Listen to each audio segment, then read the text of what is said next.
Hi hello friends, welcome back to another blog. ನಾನು ಇವತ್ತಿನ blog ಶುರು ಮಾಡ್ತಾಯಿದ್ದೀನಿ. ಇದು ಬಂದುಬಿಟ್ಟು ಊರಿನ ಬ್ಲಾಗ್ನೇ ಹಾಕೋಣ ಅಂತ ಅಂದ್ಕೊಂಡು ಅದೊಂದು ವೀಡಿಯೋ ಮಾಡ್ಕೊಂಡ್ಬಿಟ್ಟಿದ್ನಲ್ವ, ಅದು ಇತ್ತು. ಅದರಿಂದ ಅದನ್ನೇ ಇವತ್ತು ಶೇರ್ ಮಾಡೋಣ. ತುಂಬ ದಿನ ಆಯಿತು, ಆದರೆ ನಾನು ಇವಾಗ ಮನೇಲಿ ಜಾಸ್ತಿ ವೀಡಿಯೋ ಮಾಡದೇ ಇರೋದ್ರಿಂದ ಇರೋ ವೀಡಿಯೋಗಳೇ ಹಾಕ್ತಾಯಿದ್ದೀನಿ. ನಾವು ಊರಿಂದ ಬಂದೆಲ್ಲ ಆದಮೇಲೆ ನಾವು ನೆಕ್ಸ್ಟು ಸಂಡೇ ಬಂದ್ವಿ. ಸೊ ಮಂಡೇ ಸತ್ಯನಾರಾಯಣ ಪೂಜೆ ಇತ್ತು. ಇಲ್ಲಿ ಗಣೇಶನ ದೇವಸ್ಥಾನದಲ್ಲಿ ಹುಣ್ಣಿಮೆ ಟೈಮಲ್ಲಿ ಸತ್ಯನಾರಾಯಣ ಪೂಜೆ ಮಾಡಿಸ್ತಾರೆ. ಆದ್ದರಿಂದ ನಾನು ಮನೇಲಿ ಎಲ್ಲ ದೇವ್ರ ಮನೆಯೆಲ್ಲ ಕ್ಲೀನ್ ಮಾಡಿಕೊಂಡು ಎಲ್ಲ ಕೆಲಸ ಮುಗಿಸ್ಕೊಂಡು ಸರಿ ಪೂಜೆಗೆ ಹೋಗೋಣ ಅಂತ ಅಂದ್ಬಿಟ್ಟು ಹೊರಟ್ವಿ. ಅದಾದಮೇಲೆ ನಾನು ಊರಿನ ಬ್ಲಾಗ್ ಹಾಕ್ತಾಯಿದ್ದೀನಿ. ನಾವು ಎಲ್ಲರೂ ಆಲ್ರೆಡಿ ಮಲಗಿದ್ವಿ. ಊರಲ್ಲಿದ್ದಾಗ ಸ್ವಲ್ಪ ಬೇಗನೆ ಮಲ್ಕೊತೀವಿ. ಮಲ್ಕೊಂಡಿದ್ವಿ. ಅಲ್ಲಿ ಮಳೆ ಬರ್ತಿರೋದ್ರಿಂದ ಅಲ್ಲಿ ಪಕ್ಕದಲ್ಲಿ ಒಂದು ಸ್ವಲ್ಪ ಹುಲ್ಲೆಲ್ಲ ಬೆಳೆದಿರೋದ್ರಿಂದ ಮನೆ ಪಕ್ಕದಲ್ಲಿ ಹಾವು ಬಂದಿತ್ತು. ಬಾಗಿಲಲ್ಲೇ ಇತ್ತು. ಅದು ತುಂಬಾ ದೊಡ್ಡದು. ನಾವೇನೋ ಚಿಕ್ಕದೇನೋ ಅಂತ ನೋಡೋಕೆ ಹೋದರೆ ತುಂಬಾ ದೊಡ್ಡದಿತ್ತು. ನಾನಿನ್ನೂ ಮಲಗಿರಲಿಲ್ಲ, ನನ್ನ ಮಕ್ಕಳು ಮಲಗಿದ್ರು. ಆವತ್ತೇ ನನ್ನ ಮೈದ್ನರು ಇಬ್ಬರೂ ಬಂದಿದ್ದರು, ನಮ್ಮ ಚಿಕ್ಕತ್ತೆ ಮಕ್ಕಳು. ಅವರೆಲ್ಲರೂ ಅವಾಗ ತಾನೇ ಬಂದಿದ್ರಲ್ವ, ಎಲ್ಲ ಊಟ ಮಾಡ್ತಾಯಿದ್ರು. ನಾನು ಸರಿ ನಾವು ಮಲ್ಕೊತೀವಿ ಬೆಳಗ್ಗೆನೇ ಬೇಗ ಇದ್ದಿರ್ತೀವಲ್ಲ ಊರಲ್ಲಿ, ಅದರಿಂದ ಇಲ್ಲೂ ಬೇಗನೆ ಎದ್ದಾಳೋದು. ಆದ್ದರಿಂದ ಸ್ವಲ್ಪ ಬೇಗ ಮಲ್ಕೊಂಡ್ವಿ. ಅದಾದಮೇಲೆ ಸರಿ ಹೊಲಕ್ಕೆ ಹೋಗೋಣ ಅಂತ ಎಲ್ಲರೂ ತಿಂಡಿ ಮುಗಿಸ್ಕೊಂಡ್ವಿ. ಮುಗಿಸ್ಕೊಂಡು ಆದಮೇಲೆ ಎಲ್ಲರೂ ಮಕ್ಕಳೆಲ್ಲ ಕೇಳ್ತಾಯಿದ್ರು ಹೊಲಕ್ಕೆ ಹೋಗೋಣ ಅಂತ ಅಂದ್ಬಿಟ್ಟು. ನಮ್ಮ ಚಿಕ್ಕತ್ತೆಯವರು ತೊಗರಿ ಹಾಕಿದ್ರು. ತೊಗರಿ ಆಮೇಲೆ ಅಲಸಂದೆ ಎಲ್ಲ ಹಾಕಿದ್ರಲ್ವ, ಅದರಿಂದ ಹೊಲಕ್ಕೆ ಅವರು ಇದೇ ಸರಿ ಬಿತ್ತಿರೋದು. ಇವಾಗ ಒಂದು ಸ್ವಲ್ಪ ವರ್ಷದಿಂದ ಯಾರೂ ಹೊಲ ಬಿತ್ತುತ್ತಾ ಇರಲಿಲ್ಲ. ಯಾಕಂದರೆ ತುಂಬ ಕಲ್ಲು ಎಲ್ಲ ಇದೆ ಹೊಲದಲ್ಲಿ. ಅದರಿಂದ ಜಾಸ್ತಿ ಮತ್ತು ಮಳೆನೂ ಕಡಿಮೆ ಅಲ್ವಾ. ಈ ಸರಿ ತುಂಬ ಚೆನ್ನಾಗಿ ಮಳೆ ಬರ್ತಿರೋದ್ರಿಂದ ಸರಿ ಅಂತ ಅಂದ್ಬಿಟ್ಟು ಅವರು ತೊಗರಿ ಎಲ್ಲ ಹಾಕ್ಕೊಂಡಿದ್ರು. ಅದರಿಂದ ನೋಡೋಣ ಅಂತಂದ್ಬಿಟ್ಟು ಹೋಗೋಣ ಅಂತ ಹೇಳ್ತಾಯಿದ್ರು. ಅದರಿಂದ ಸರಿ ಹೋಗೋಣ ಬನ್ನಿ ಅಂತ ಅಂದ್ಬಿಟ್ಟು ಹೊರಟ್ವಿ ಎಲ್ಲರೂ. 2 ಬೈಕು. ನಮ್ಮ ಮನೆಯವ್ರು ಇಲ್ಲ, ನಮ್ಮ ಮನೆಯವ್ರಿಗೆ ಬೆಂಗಳೂರು ಡ್ಯೂಟಿ ಇದ್ದಿದ್ದರಿಂದ 2 ದಿನ ಅಷ್ಟೇ ಇದ್ದಿದ್ದು ಡ್ಯೂಟಿ. ಆದ್ದರಿಂದ ಸರಿ ನಾನು ಡ್ಯೂಟಿ ಮುಗಿಸ್ಕೊಂಬರ್ತೀನಿ ಅಂತ ಅಂದ್ಬಿಟ್ಟು ನಮ್ಮ ಮನೆಯವರು ಊರಿಗೆ ಬಿಟ್ಟು ಅವರು ಬೆಂಗಳೂರಿಗೆ ಹೊರಟರು. ಅದಕ್ಕಿಂತ ಮುಂಚೆ ನಾವು ನಮ್ಮ ಅತ್ತೆ ಅಲ್ಲಿ ಚಳ್ಳಕೆರೆಯಲ್ಲಿ ನಮ್ಮ ಅತ್ತೆ ಮನೆಗೆ, ಅಂದರೆ ನನ್ನ ಸೋದರತ್ತೆ, ನಮ್ಮ ಅಪ್ಪನ ತಂಗಿಯವ್ರ ಮನೆಗೆ ಮತ್ತು ನಮ್ಮ ಮನೆಯವ್ರ ಚಿಕ್ಕಮ್ಮನ ಮನೆಗೆ 2 ಮನೆಗೆ ಹೋಗಿದ್ವಿ. ನಮ್ಮತ್ತೆ ಸ್ವಲ್ಪ ಗಾಡಿಯಲ್ಲಿ ಬಿದ್ದಿರೋದ್ರಿಂದ ಅವ್ರನ್ನ ಹೋಗೋಕ್ಕಾಗಿರಲಿಲ್ಲ. ಆದ್ದರಿಂದ ಅವ್ರನ್ನೂ ನೋಡಿಕೊಂಡು ಹಾಗೆ ನಮ್ಮ ಸೋದರತ್ತೆನೂ ಬೆಂಗಳೂರಲ್ಲಿ ಚಳ್ಳಕೆರೆಯಲ್ಲಿ ಇರಲ್ಲ, ಅವರು ಬಳ್ಳಾರಿಯಲ್ಲಿ ಇರ್ತಾರೆ. ಅವ್ರನ್ನೂ ನೋಡ್ಕೊಂಡು ಬಂದಂಗಾಗುತ್ತೆ. ಮತ್ತು ನಮ್ಮ ಅತ್ತೆ ಮಗಳದು ಡೆಲಿವರಿನೂ ಆಗಿತ್ತು. ಅವಾಗಿಂದ ಪಾಪನ ನೋಡೋಕ್ಕೆ ಆಗಿರಲಿಲ್ಲ.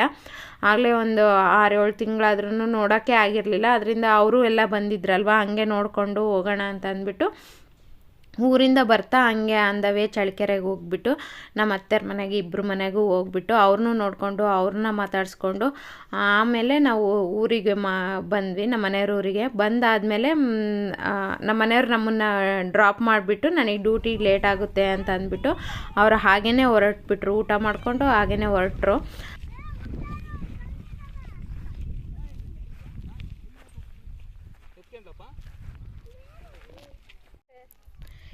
ಎಲ್ಲಿ ಹೋಗ್ತಾ ಇದ್ದೀರಾ?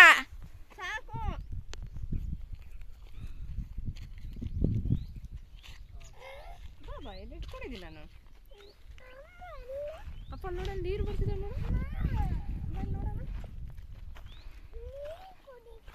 ನೀರು ಕುಡಿಯೋದು ಬೇಡ ಮೈ. ಇನ್ನು ನನ್ನ ಮಕ್ಕಳು ಬೆಟ್ಟ ಹತ್ತಬೇಡ್ರಿ, ತುಂಬ ದೂರ ಆಗುತ್ತೆ, ಆಮೇಲೆ ಕಾಲು ನೋವು ಬರುತ್ತೆ ಅಂತ ಅಳ್ತೀರಾ ಅಂತಂದರೆ ಅವರು ಕೇಳಲೇ ಇಲ್ಲ. ನಮ್ಮ ಪಣಿ ಕರ್ಕೊಂಡು ಹೋದ. ಅಕ್ಕ ನಾನು ಕರ್ಕೊಂಡು ಹೋಗ್ತೀನಿ ಅಂತ ಅಂದ್ಬಿಟ್ಟು ಆ ಪಣಿ ಜೊತೆ ಅವನಿಗೆ ಚೆನ್ನಾಗೇ ಗೊತ್ತು. ಅವನು ಚಿಕ್ಕವನಿದ್ದಾಗಿಂದ ಸ್ವಲ್ಪ ಈ ಊರಲ್ಲೇ ಜಾಸ್ತಿ ಬೆಳೆದಿರೋದ್ರಿಂದ ಎಲ್ಲ ಗೊತ್ತು. ಬೆಟ್ಟ ಎಲ್ಲ ಹತ್ತುತ್ತಿದ್ವಿ ಅಕ್ಕ ಅಂತ ಅಂದ್ಬಿಟ್ಟು ಹೇಳ್ತಾಯಿದ್ರು. ಅಂದರೆ ಬೆಟ್ಟ ಎಲ್ಲ ಹತ್ತಿ ನಾವು ಇಲ್ಲಿವರೆಗೂ ಬರ್ತಾಯಿದ್ವಿ. ಆಮೇಲೆ ಹೊಲ ಕೆಲಸ ಮಾಡ್ಬೇಕಾದ್ರೆ ಇಲ್ಲೆಲ್ಲ ಕುತ್ಕೊಳ್ತಾ ಇದ್ವಿ ಅಂತ ಎಲ್ಲ ಹಿಂದಿಂದೆಲ್ಲ ಹೇಳ್ತಾಯಿದ್ರು. ಹೌದಾ ಅಂತ ಕೇಳ್ತಾ ಇದ್ವಿ. ಅದಾದಮೇಲೆ ಇಲ್ಲಿ ಹಣ್ಣುಗಳು ನೋಡ್ಬೋದು, ಸೀತಾಫಲ. ಇಲ್ಲಿ ನಾವು ಎಷ್ಟೆಲ್ಲ ದುಡ್ಡು ಕೊಟ್ಟೆಲ್ಲ ತೊಗೊತಾ ಇರ್ತೀವಿ, ಆದರೆ ಇಲ್ಲಿ ಬೆಟ್ಟದಲ್ಲಿ ತುಂಬಾ ಚೆನ್ನಾಗಿ ಎಲ್ಲ ಅದ್ರ ಗಿಡದಲ್ಲೇ ಹಣ್ಣಾಗಿ ಉದುರ್ತಾ ಇದ್ವು. ಅಷ್ಟು ಅಷ್ಟೊಂದು ಹಣ್ಣಿದ್ದು. ಈ ಕಡೆ ತುಂಬ ಹಣ್ಣುಗಳು, ಬೆಟ್ಟ ಜಾಸ್ತಿ ಇರೋದ್ರಿಂದ ಹಣ್ಣು ಸಪೋಟ ಆಗಿರ್ಬೋದು, ಆಮೇಲೆ ಸೀತಾಫಲ ಎಲ್ಲ ಮಾವಿನಕಾಯಿ ಅದೆಲ್ಲ ತುಂಬ ಚೆನ್ನಾಗೇ ಸಿಗುತ್ತೆ ಅಂತಲೇ ಹೇಳ್ಬೋದು. ಅದಾದಮೇಲೆ ನಾವು ಬೆಟ್ಟ ಹತ್ತೋಣ ಬೇಡ ಅಂದರೂ ಹತ್ತಿದ್ರಲ್ವ, ಇನ್ನೇನು ನಾವು ಹೋಗೋಣ ಬಾ, ಒಂದು ಎಕ್ಸ್ಪೀರಿಯನ್ಸ್ ಥರ ಆಗುತ್ತೆ ಅಂತ ಅಂದ್ಬಿಟ್ಟು ಬೆಟ್ಟ ಹತ್ತಿದ್ವಿ. ನಮ್ಮದು ಚಿತ್ರದುರ್ಗದ ಬೆಟ್ಟ ಹತ್ತಿದ್ದೀವಿ, ಆದರೆ ಈ ಥರ ಊರಲ್ಲಿ ಬೆಟ್ಟ ಹತ್ತಿರಲಿಲ್ಲ. ನಾವು ಹೊಲಕ್ಕೆ ಬಂದಿರಲಿಲ್ಲಲ್ಲ, ಇದೇ ಫಸ್ಟ್ ಟೈಮ್ ನೋಡ್ತಾ ಇರೋದು. ಅದರಿಂದ ಸ್ವಲ್ಪ ಬೆಟ್ಟ ಹತ್ತೋಣ ಅಂತಂದ್ಬಿಟ್ಟು ನಾವು ನನ್ನ ಮಕ್ಕಳೆಲ್ಲ ಕರಿತಾಯಿದ್ರು, ಬರ್ರಮ್ಮ ಅಂತ ಅಂದ್ಬಿಟ್ಟು ಸರಿ ಅಂತ ಹತ್ತಿದ್ವಿ. ಈಸಿಯಾಗಿ ಹತ್ಬೋದು, ಆದರೆ ನಾವು ತಿಂಡಿ ಎಲ್ಲ ಮುಗಿಸ್ಕೊಂಡು ಹೋಗಿರೋದ್ರಿಂದ ಸ್ವಲ್ಪ ಬಿಸಿಲು ಜಾಸ್ತಿ ಇತ್ತಂತಲೇ ಹೇಳ್ಬೋದು. ಹತ್ಬೇಕಾದ್ರೆ ಓಕೆ, ಅಷ್ಟೊಂದೇನು ಬಿಸಿಲು ಕಾಣಿಸ್ಲಿಲ್ಲ. ಆದರೆ ಇಳಿಬೇಕಾದ್ರೆ ಕಲ್ಲೆಲ್ಲ ತುಂಬ ಬಿಸಿಯಾಗಿರೋದ್ರಿಂದ ಕಾಲೆಲ್ಲ ಒಂಥರ ಬಿಗಿ ಮೇಲೆ ಇಳಿಬೇಕಲ್ವಾ, ಬಿಗಿ ಮೇಲೆ ಇಳಿಬೇಕಾದ್ರೆ ಕಾಲೆಲ್ಲ ಒಂಥರ ಸುಟ್ಟಿರೋ ಥರ ಉರಿ ಸ್ಟಾರ್ಟ್ ಆಯಿತು. ಅದೆಲ್ಲ ಮುಗಿಸ್ಕೊಂಡು ನಾವು ಬೆಟ್ಟ ಎಲ್ಲ ನೋಡಿಕೊಂಡು ಹೊಲದಲ್ಲಿ ಸ್ವಲ್ಪ ಹೊತ್ತೆಲ್ಲ ಕುತ್ಕೊಂಡು ಅಲಸಂದೆ ಎಲ್ಲ ಕಿತ್ಕೊಂಡು ಬಂದ್ವಿ. ನಾವೇನು ವೀಡಿಯೋಗೋಸ್ಕರ ಏನು ರೆಡಿ ಆಗಬೇಕು ಅಂತಿಲ್ಲ, ಹೊಲಕ್ಕೆ ಹೋಗಬೇಕು ಅಂತ ಅಂದ್ಬಿಟ್ಟು ಆರಾಮಾಗೆ ಹೋಗಿ ಬಂದ್ವಿ. ಏನೂ ರೆಡಿ ಏನೂ ಆಗಿರಲಿಲ್ಲ, ಮುಖ ತೊಳ್ಕೊಂಡು ತಿಂಡಿ ತಿಂದಿದ್ವಿ ಅಷ್ಟೇ. ಅದಾದಮೇಲೆ ನೆಕ್ಸ್ಟ್ ಡೇ ನಾವು ಬೆಟ್ಟ ಎಲ್ಲ ಹತ್ತು ಬಂದಮೇಲೆ ನಮ್ಮ ಮನೆಯವರು, ನನ್ನ ಮಕ್ಕಳು, ಆಮೇಲೆ ಅವ್ರ ಮಾವ ಅವ್ರು ಬಂದಿದ್ರಲ್ವ, ಅವ್ರ ಜೊತೆಗೆ ಪರಶುರಾಂಪುರಕ್ಕೆ ಹೋದರು. ಇನ್ನು ನಾನು ಒಬ್ಬಳೇ, ನಾನು ನಮ್ಮ ಮಾವ ಇದ್ವಿ. ಸರಿ, ಇನ್ನೇನು ನಮ್ಮ ಮನೆಯವರು ಬರ್ತಾರಲ್ವ, ಕಾರು ಅಲ್ಲೇ ಇರೋದ್ರಿಂದ ಅವರು ಬೆಂಗಳೂರು ಡ್ಯೂಟಿ ಮುಗಿಸ್ಕೊಂಡು ನನ್ನ ಕರ್ಕೊಂಡು ಹೋಗೋಕ್ಕೆ ಮಾರಮ್ಮನಹಳ್ಳಿಗೆ ಬಂದರು. ಇನ್ನೊಬ್ಬ ಚಿಕ್ಕ ಮೈದನ ಮತ್ತು ಅವ್ರ ಫ್ಯಾಮಿಲಿನೂ ಅಲ್ಲೇ ಇರೋದ್ರಿಂದ ಅವನು ಅಲ್ಲೇ ಇದ್ದ. ಸರಿ ಅಂತ ಅಂದ್ಬಿಟ್ಟು 2 ಕಾರಲ್ಲಿ, ನಾವೊಂದು ಕಾರಲ್ಲಿ ಅವ್ರೊಂದು ಕಾರಲ್ಲಿ ಬಂದ್ವಿ. ನಮ್ಮ ಮಕ್ಕಳು ಇಬ್ಬರು ನಮ್ಮನ್ನು ನೋಡ್ತಿದ್ದಂಗೆ ನನ್ನ ಮಗ ಅಂತೂ ಅಳಕ್ಕೆ ಶುರು ಮಾಡ್ದ. ಚೆನ್ನಾಗಿ ನಿದ್ದೆ ನೈಟ್ ಎದ್ದಿಲ್ಲ, ಚೆನ್ನಾಗಿ ನಿದ್ದೆ ಮಾಡ್ದ ಅಂತ ಹೇಳಿದ್ರು. ಆಮೇಲೆ ತಿರ್ಗಿ ನಾವು ಬಂದಮೇಲೆ ಅವನು ಅಳಕ್ಕೆ ಶುರು ಮಾಡ್ದ, ನಾನೊಬ್ಬನ್ನೇ ಬಿಟ್ಟು ಬಂದಿದ್ಯಾ. ಇದೇ ಫಸ್ಟ್ ಟೈಮ್ ನನ್ನ ಮಕ್ಕಳು ನನ್ನ ಬಿಟ್ಟು ಒಂದು ಕಡೆ ಒಂದು ನೈಟ್ ಕಳೆದಿದ್ದಾರೆ ಅಂದರೆ ಇದೇ ಫಸ್ಟ್ ಟೈಮ್ ಅಲ್ವಾ. ಅದರಿಂದ ಸ್ವಲ್ಪ ಆಮೇಲೆ ಪರವಾಗಿಲ್ಲ, ಹಂಗೆ ಇರಬೇಕು ಧೈರ್ಯವಾಗಿ ಅಂತ ಹೇಳ್ಬಿಟ್ಟು ಅವನಿಗೆ ಸಮಾಧಾನ ಮಾಡಿ ಇಲ್ಲಿ ಹೊಲ್ದತ್ರ ಬಂದ್ವಿ. ಹೊಲ್ದತ್ರ ಎಲ್ಲ ಆಲ್ರೆಡಿ ಪೂಜೆಗೆ ರೆಡಿ ಮಾಡ್ತಾಯಿದ್ರು, ಜೊತೆಗೆ ಬಂದಿದ್ದು. ಅದಾದಮೇಲೆ ನಮ್ಮ ಮೈದನರು ಅವರು ಎಲ್ಲ ಬಂದರು. ಇನ್ನೂ ಚಳ್ಳಕೆರೆಯಿಂದ ಇನ್ನೊಬ್ಬತ್ತೇನೂ ಬರಬೇಕಾಗಿತ್ತು.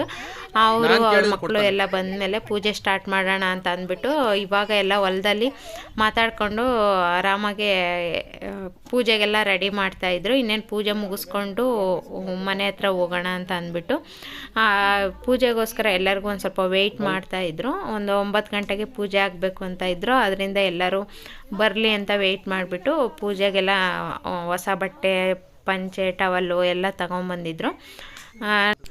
ಪೂಜೆಗೆ ಹೊಸ ಬಟ್ಟೆ ಮತ್ತು ಅವ್ರಿಗೆ ಏನು ಇಷ್ಟನೋ ಅದೆಲ್ಲ ಅಡುಗೆ ಮಾಡ್ಕೊಂಬಂದು ಇಟ್ಟು ಪೂಜೆ ಮಾಡಿದ್ರು. ಹಾಗೆಯೇ ನಮ್ಮ ಮನೆಯವರು ಎಲ್ಲ ಕೊಡಿ ಇಲ್ಲಿ ನಾನು ವೀಡಿಯೋ ಮಾಡಿಕೊಡ್ತೀನಿ ಅಂತ ಮಾಡಿಕೊಟ್ರು.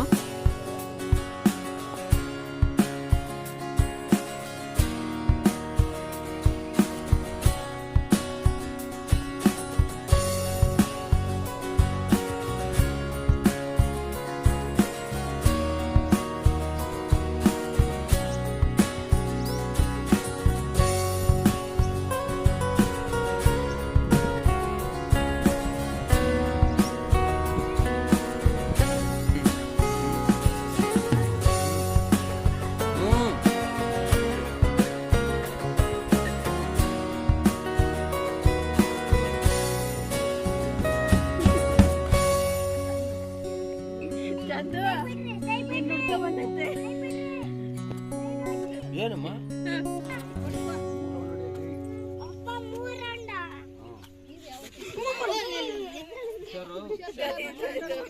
ಅದಕ್ಕೆ ಹೇಳಿದೆ ನಾನು ಜಾರುತ್ತೆ ಸ್ಟ್ರಾಂಗ್ ಇದೆ ಬಿಡು ಹೋಗು 3 ರೌಂಡ್ ನಡಿ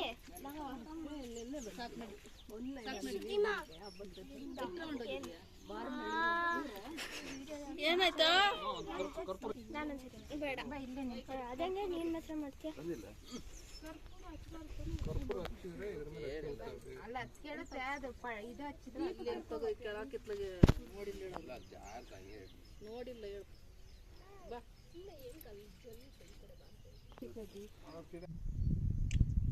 ಹೋಗಿ ನೀನು ಹೋಗು ನಾನು ಬರ್ತೀನಿ ಬಾರ. ಹಾಗೆಯೇ ಹೊಲದಲ್ಲೇ ಪೂಜೆ ಎಲ್ಲ ಮುಗಿಸ್ಬಿಟ್ಟು ಒಂದಷ್ಟು ಫೋಟೋಸ್ ಎಲ್ಲ ತೆಗೆಸ್ಕೊಂಡು ಹಾಗೆಯೇ ಹೊರಟ್ವಿ ನಾವು ಮನೆ ಹತ್ರ ಹೋಗೋಣ ಅಂತ ಅಂದ್ಬಿಟ್ಟು. ಇನ್ನೂ ಯಾರು ತಿಂಡಿ ತಿಂದಿರಲಿಲ್ಲ, ಆಲ್ರೆಡಿ ಟೈಮ್ ಆಗಿಬಿಟ್ಟಿತ್ತು ಅಂತ ಅಂದ್ಬಿಟ್ಟು. ತುಂಬ ದಿನ ಆಗಿತ್ತಲ್ವ ಎಲ್ಲರೂ ಸೇರಿ ಅಂತ ಅಂದ್ಬಿಟ್ಟು ಎಲ್ಲರೂ ಮಾತಾಡ್ಕೊತ ನಿಂತ್ಕೊಂಡಿದ್ರು. ಆಮೇಲೆ ಸರಿ ಇನ್ನು 3 ಕಾರ್ ಇತ್ತಲ್ವ, ಎಲ್ಲರೂ ಹೊರಟ್ಬಿಟ್ಟು ಮನೆ ಹತ್ರ ಹೋಗಿ ಆಮೇಲೆ ಅಲ್ಲಿ ಒಬ್ಬಟ್ಟು ಅನ್ನ ಸಾರು ಎಲ್ಲ ರೆಡಿ ಮಾಡಿದ್ರು. ಇನ್ನು ಒಬ್ಬಟ್ಟು ತಟ್ಟಿರಲಿಲ್ಲ, ವಡೆಗೂ ಎಲ್ಲ ಕಲಸಿಟ್ಟಿದ್ವಿ ಅಂತ ಅಂದರು. ಅದರಿಂದ ಸರಿ ಅಂತ ಅಂದ್ಬಿಟ್ಟು ನಾನು ಹೋಳಿಗೆ ತಟ್ಕೊಟ್ಟೆ. ರಾಧಾ ಇನ್ನೇನು ಇದು ಹೋಳಿಗೆ ಬೇಯಿಸ್ತಾಯಿದ್ರು. ಇನ್ನು ನಮ್ಮ ನಾದಿನಿ ಮತ್ತು ನಮ್ಮ ಅತ್ತೆ ಅವರೆಲ್ಲ ಇದು ಒಂದು ಸ್ವಲ್ಪ ಪಕೋಡ ಮಾಡ್ತಾಯಿದ್ರು, ಊಟಕ್ಕೆ ಇಡ್ತಾಯಿದ್ರು. ಹಾಗೆಯೇ ಎಲ್ಲರೂ ಸೇರಿ ಊಟ ಎಲ್ಲ ಮಾಡಿಕೊಂಡು ಅದಾದಮೇಲೆ ನಾವು ನಮ್ಮ ಚಿಕ್ಕತ್ತೆ ಕರ್ಕೊಂಡು ನಾವು ಗೊಲ್ಲಳ್ಳಿಗೆ ಹೋಗೋಣ ಅಂತ ಅಂದ್ಬಿಟ್ಟು ನಮ್ಮನೆಯವರು ಹೋಗೋಣ ದೇವಸ್ಥಾನಕ್ಕೆ ಅಂತ ಇದ್ರು. ಹೋಗಿರಲಿಲ್ಲ, ಅಮ್ಮಗೆ ಬೇರೆ ಜ್ವರ ಬಂದಾಗ ಗೊಲ್ಲಳ್ಳಿಗೆ ಬರ್ತೀವಿ ಅಂತ ಏನೋ ಕೈ ಮುಕ್ಕೊಂಡಿದ್ರು ಅಂತ ಅಂದ್ಬಿಟ್ಟು ಹೊರಟ್ವಿ. ಇನ್ನು ನಮ್ಮತ್ತೆನೂ ಪಾಪ ಬಿದ್ದಾಗಿಂದ ಬಂದಿರಲಿಲ್ಲ ಅಂತ ಅಂದರು. ಅದರಿಂದ ಸರಿ ಅವರು ಹೋಗ್ತಾನೆ ಇರ್ತಾರೆ. ನಮ್ಮತ್ತೆ ಪ್ರತಿ ಅಮಾವಾಸ್ಯೆ ಹುಣ್ಣಿಮೆಗೆಲ್ಲ ಈ ದೇವಸ್ಥಾನಕ್ಕೆ ಬರ್ತಾರಂತೆ. ಬಂದಿಲ್ಲ ಅಂದರೂ ಮನೇಲಿ ನಮಗೆ ತುಂಬ ಚೆನ್ನಾಗಿ ಪೂಜೆ ಎಲ್ಲ ಮಾಡ್ಕೊತೀವಿ ಅಂತ ಹೇಳ್ತಾಯಿದ್ರು. ಆದ್ದರಿಂದ ಸರಿ ಭಾರತೆ ನಾವು ಹೋಗ್ತಾ ಇದ್ದೀವಲ್ಲ, ಹೆಂಗೂ ಹೋಗ್ಬರೋಣ ಅಂತ ಅಂದ್ಬಿಟ್ಟು ನಮ್ಮ ಅತ್ತೆ ನಾವು ಅವ್ರಿಗೊಂದು ಸ್ವಲ್ಪ ನಡೆಯೋಕ್ಕೂ ಸ್ವಲ್ಪ ಕಾಲು ಗೇಟ್ ಆಗಿತ್ತಲ್ವ, ಸ್ವಲ್ಪ ನಡೆಯೋಕ್ಕೂ ಇದಾಗ್ತಾಯಿತ್ತು. ಆದ್ರೂ ಮುಂದೆನೇ ಕೂತ್ಕೊಳ್ಳಿ ನೀವು, ನಾನು ಹಿಂದೆ ಕೂತ್ಕೊತೀನಿ, ಕಾಲು ಚಾಚಕ್ಕೆಲ್ಲ ಆಗಲ್ಲ ಅಂತ ಅಂದ್ಬಿಟ್ಟು ಅವರು ಮುಂದೆ ಕೂತ್ಕೊಂಡಿದ್ರು. ಹಾಗೆಯೇ ದೇವಸ್ಥಾನದ ಹತ್ರ ಇವರು ತುಂಬ ಬರ್ತಾನೆ ಇರ್ತಾರಲ್ಲ, ಹಾಗಾಗಿ ಹೇಗೆ ಪೂಜೆ ಮಾಡಬೇಕು ಏನು ಅಂತ ಅಂದ್ಬಿಟ್ಟು ಹೇಳ್ತಾಯಿದ್ರು. ಹಾಗೆಯೇ ನಾವು ಮದುವೆ ಆಗಿ ಫಸ್ಟ್ ಟೈಮು ನಮ್ಮ ಮನೆಯವ್ರ ಅಜ್ಜಿ ಕಳಿಸಿದ್ದು ಇಲ್ಲಿಗೆ, ಹೋಗಿ ಪೂಜೆ ಮಾಡಿಸ್ಕೊಂಬರ್ರಿ ಅಂತ ಅಂದ್ಬಿಟ್ಟು. ಹಾಗೆಯೇ ಪೂಜೆ ಎಲ್ಲ ಮಾಡಿಸ್ಕೊಂಡು ನಾವು ಇಲ್ಲೇ ಫಸ್ಟ್ ಟೈಮ್ ನಾವು ಮದುವೆ ಆದಮೇಲೆ ಫಸ್ಟ್ ಬಂದು ಪೂಜೆ ಎಲ್ಲ ಮಾಡಿಸ್ಕೊಂಡು ಹೋಗಿದ್ದು. ಅದಾದಮೇಲೆ ನಾವೇನು ಜಾಸ್ತಿ ಬಂದಿಲ್ಲ, 1-2 ಸಾರಿ ಬಂದಿದ್ವಿ ಅಷ್ಟೇ. ಆದ್ದರಿಂದ ಇವಾಗ ಅಮ್ಮಗೆ ಹುಷಾರಿರ್ಲಿಲ್ವಲ್ಲ, ಅದರಿಂದ ಸ್ವಲ್ಪ ಬಂದು ಪೂಜೆ ಎಲ್ಲ ಮಾಡಿಸ್ಕೊಂಡು ಹೋಗೋಣ, ತುಂಬ ದಿನ ಆಯಿತು ಅಂತ ಅಂದ್ಬಿಟ್ಟು ಬಂದ್ವಿ. ಪೂಜೆ ಎಲ್ಲ ಮುಗೀತು. ಮತ್ತು ಅಲ್ಲಿಂದ ನಾವು ಮತ್ತೆ ಮಾರಮ್ಮನಹಳ್ಳಿಗೆ ಹೋಗ್ಬಿಟ್ಟು ಮತ್ತು ನೆಕ್ಸ್ಟ್ ಸಂಡೇ ಹೊರಟ್ವಿ ನಾವು ಬೆಂಗಳೂರಿಗೆ. ಯಾಕಂದರೆ ಸೋಮವಾರ ಎಲ್ಲರಿಗೂ ಸ್ಕೂಲ್ ಇರೋದ್ರಿಂದ ನಾವು ಬೇಗ ಹೊರಡಬೇಕಾಗಿತ್ತು. ಆದ್ದರಿಂದ ಭಾನುವಾರ ಮಧ್ಯಾಹ್ನ ಹೊರಟ್ವಿ. ಮಧ್ಯಾಹ್ನ ಹಂಗೆ ಬೆಳಗ್ಗೆ ಒಂದು 11 ಗಂಟೆ 12 ಗಂಟೆ ಹಂಗೆ ಹೊರಟ್ಬಿಟ್ವಿ. ಅದಾದಮೇಲೆ ಬೆಂಗಳೂರಿಗೆ ಬಂದರೆ ಮಳೆ ಅಲ್ಲಿ ನೋಡ್ತಾ ಇರ್ಬೋದು, ಕಾಮನ ಬಿಲ್ಲು ಎಲ್ಲ ಬಂದಿತ್ತು. ಅದನ್ನೊಂದು ಕ್ಲಿಪ್ಪಿಂಗ್ ತೊಗೊಂಡೆ. ಆಮೇಲೆ ಮನೆಗೆ ಬಂದು ಮನೆಯೆಲ್ಲ ಕ್ಲೀನ್ ಮಾಡ್ಕೊಳ್ಳೋದ್ರಲ್ಲೇ ಟೈಮ್ ಆಯಿತು. ಅದಾದಮೇಲೆ ಊರಿಂದ ಸ್ವಲ್ಪ ನಮ್ಮಮ್ಮ ತುಪ್ಪ ಎಲ್ಲ ಕಾಯಿಸ್ಕೊಟ್ಟಿದ್ರು. ತುಪ್ಪ, ಈರುಳ್ಳಿ ಮತ್ತು ರಾಗಿ, ಗೋಧಿ ಒಂದು ಸ್ವಲ್ಪ ಎಲ್ಲ ತೊಗೊಂಬಂದೆ. ಇದಾಗಿತ್ತು ಇವತ್ತಿನ ವಿಡಿಯೋ. ಈ ವಿಡಿಯೋ ಏನಾದರೂ ನಿಮಗೆ ಸ್ವಲ್ಪನಾದರೂ ಇಷ್ಟ ಆದರೆ ಪ್ಲೀಸ್ ಲೈಕ್ ಮಾಡಿ, ಶೇರ್ ಮಾಡಿ, ಕಮೆಂಟ್ ಮಾಡಿ. ಹಾಗೆ ಇನ್ನೂ ಯಾರೆಲ್ಲ ನನ್ನ ಚಾನಲ್ಗೆ ಸಬ್ಸ್ಕ್ರೈಬ್ ಮಾಡ್ಕೊಂಡಿಲ್ಲ ಪ್ಲೀಸ್ ಸಬ್ಸ್ಕ್ರೈಬ್ ಮಾಡ್ಕೊಳ್ಳಿ. ಹಾಗೆ ಪ್ಲೀಸ್ ಲೈಕ್ ಮಾಡೋದು ಮಾತ್ರ ಮರಿಬೇಡಿ. Thank you for watching. Bye bye.